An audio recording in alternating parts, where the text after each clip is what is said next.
Yo, what's up? Chris Albert here. I just gave you a leg workout the other day with me and Thad Coleman.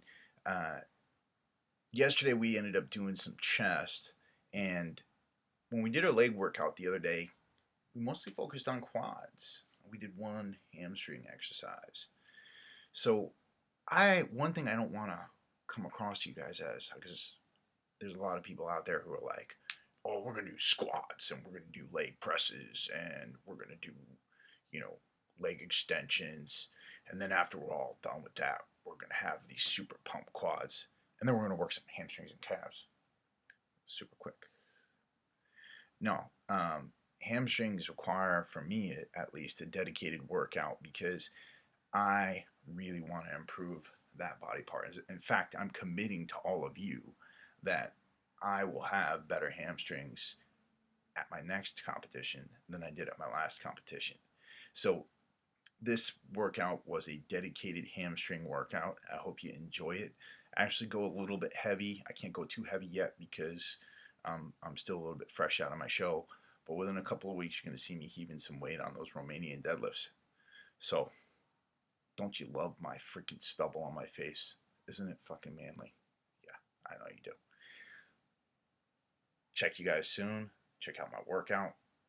Share my shit. Ask me questions. I will always help you out. Talk to you soon. What is up, everybody? This is Chris Albert. I'm here taking you through my super fun hamstring workout. You see here what I'm starting off with are glute ham raises. Now, not everybody has this apparatus in their gym, but I can promise you that this is one of the most effective ways of developing your hamstrings. Powerlifters love this movement because it helps them with their squats. Now, you might not have this in your gym, but if I get at least 1,000 views on this video, I will put up another video to show you how to make your own homemade one. And you don't need a whole lot of special equipment or anything like that to do these. I promise you that this is one of the most effective ways of getting your hamstrings to come out. You see here I'm getting through this. This was about my third set. I was doing about 15 each set, trying to get as much of that muscle fiber ready to work as possible. From here I moved on into my seated leg curls. I actually really like this exercise. My first two exercises were to actually prepare me to do my Romanian deadlifts later on, which were much more heavier movements. This seated leg curl I love because you can really get a great squeeze at the bottom. Notice that I'm pointing my toes up and down and then holding at the bottom of the movement. I don't have Thad with me today, but if he were, I'd be going a little bit heavier and he'd be pushing down at the bottom of the movement, trying to get me to squeeze as much as possible. You can really feel your hamstrings work under you, and you want to try and drive your heels underneath your butt as much as possible, getting that super range of motion. Again, keeping my toes up and down. That ensures that I am getting as much of my hamstring as possible. If you were not looking to try and get your toes, your feet up and down vertical and pointing your toes up toward the ceiling, then you're missing a lot of the movement and your calf's going to start to take over. Really great stuff here. Super squeeze, nice and slow. Really trying to do the movement as slow as possible. Don't rush through these. I see so many people trying to swing through things like leg extensions and leg curls, trying not to, just get through the pain and hammer them out. But it's so important that you just activate the muscle fiber on these exercises. Just a great way to build some depth in there, to get some detail in there. I did about 3 sets of these and tried to work up to 20 on each set. Now from here, I moved on to Romanian deadlifts. Now, a lot of people think of these as stiff-legged deadlifts, but I don't like stiff-legged deadlifts. I don't like the notion of not bending my knee a whole lot during this movement. What you're going to see here is me doing a hip hinge, pushing my hips back and keeping my knee slightly bent but not bending, getting as much stretch out of the hamstring as possible, using the hamstring to try and push my hips forward and backwards. You see, I'm working like a machine here. Just warming up here with 135.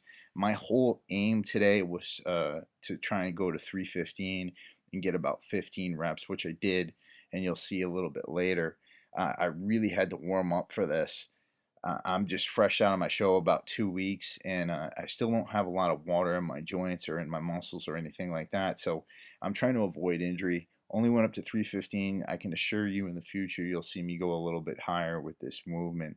But this is a great movement for hamstring development and glute development. Really works that area just below the glutes, the glute hamstring tie-in. And you'll see me get all pumped up here for this heavy set.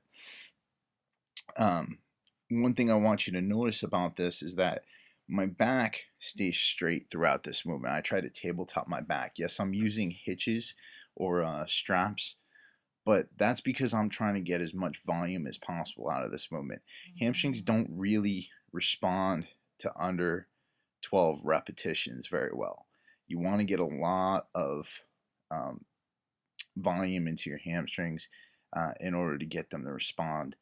I used to go very low volume as a power lifter, but again, while that helped me with strength, it really didn't help me with muscular hypertrophy, which is what I'm looking for in the end.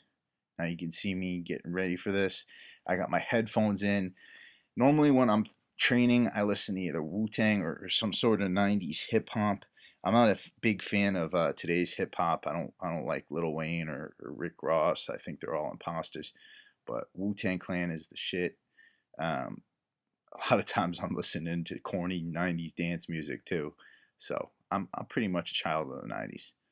But you see here, I'm trying to power through this, getting my hips back, keeping my back straight, trying to keep my head in a neutral position as much as possible, gasping for air. You'll see me try and get this thing back on the rack in a little bit. I think I get about 15 here. Not shaking much. Going through the movement. It's keeping my form pretty well. Oh, knee shaking. Knee shaking. Whoa. There we go. And then I went off and I heaved a little bit. Now, a cameo appearance from my buddy Eddie Avakoff, the owner of Metroflex Gym. I founded Metroflex Gym with him a few years ago. And here we are today. This guy went from being a triathlete to a competitive powerlifter. He's not a real big guy, but he's super strong for his size. So he's going to get about 15 reps here too. Though he rounds his back a little bit, he still powers through this pretty well. Look at that depth on him.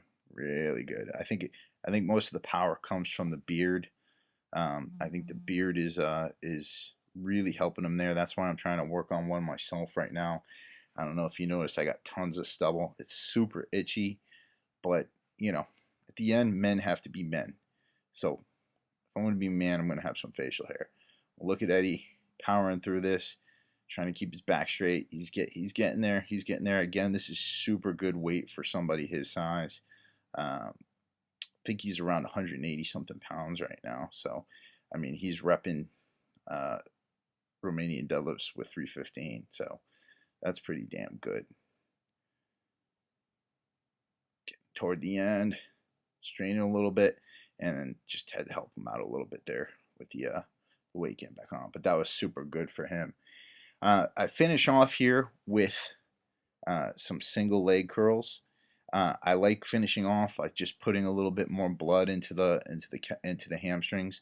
Again, I did about 3 sets on the Romanian deadlifts. I went from 135 to 225 to 315. Here I do about 3 sets, just really super light, just trying to get some blood into the muscle as much as possible. Notice I'm not like swinging anything up. I'm just not using leverage or anything like that. I'm trying to go as strict as I can, squeezing that hamstring up, just trying to get a bunch of reps there on the hamstring. This is an area that I'm really focusing on for my next competition, which is going to be the Excalibur in December. I really, really want to bring this area out to get some hanging hamstrings. So this is my super cool hamstring workout. I hope you guys enjoyed it. If you got any questions, just email me, gettingshredded@gmail.com. Hit me up anytime. Instagram, Facebook. So, talk to you guys soon. Have a great evening. Have a great freaking Sunday, Monday, beginning of the week. Talk to you later.